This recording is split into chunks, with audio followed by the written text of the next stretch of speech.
Thank you, Mr. Merci, Monsieur Schaffhauser. Je m'excuse, j'ai pas été là, mais on m'a relaté le contenu.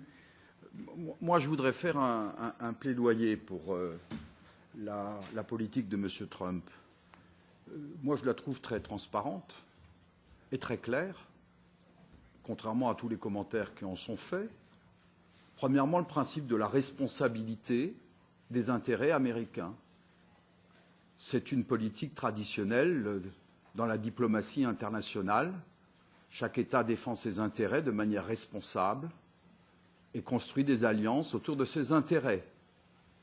Je préfère 1000 fois cette politique à la politique qui a été celle de la démocratie et des droits de l'homme, d'un habillage moral, de la conscience, où on servait des intérêts de puissance extérieure, nous l'Europe, et où l'Amérique habillait ses intérêts de morale, en Irak, en Libye, en Syrie, les printemps arabes, les révolutions oranges, et j'en passe.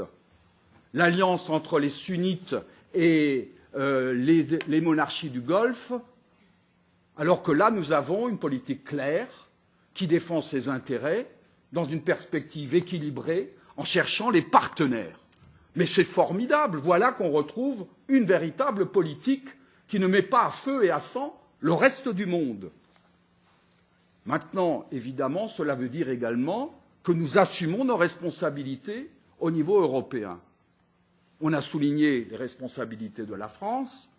De mon point de vue, la France a toujours été dans une dimension un peu particulière. Personnellement, moi, je suis pour la sortie de l'OTAN, mais je conçois parfaitement que les pays qui sont membres de l'OTAN participent financièrement, et il a raison de le demander, au moins pour 2% aux dépenses de l'OTAN.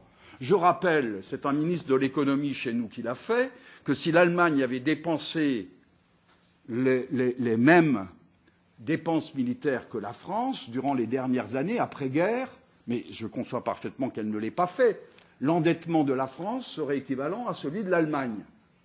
Donc nous serions dans une situation évidemment beaucoup plus confortable. Non, c'est un chiffre qui a été avancé par l'ancien ministre de l'économie de droite, qui était votre allié économiquement.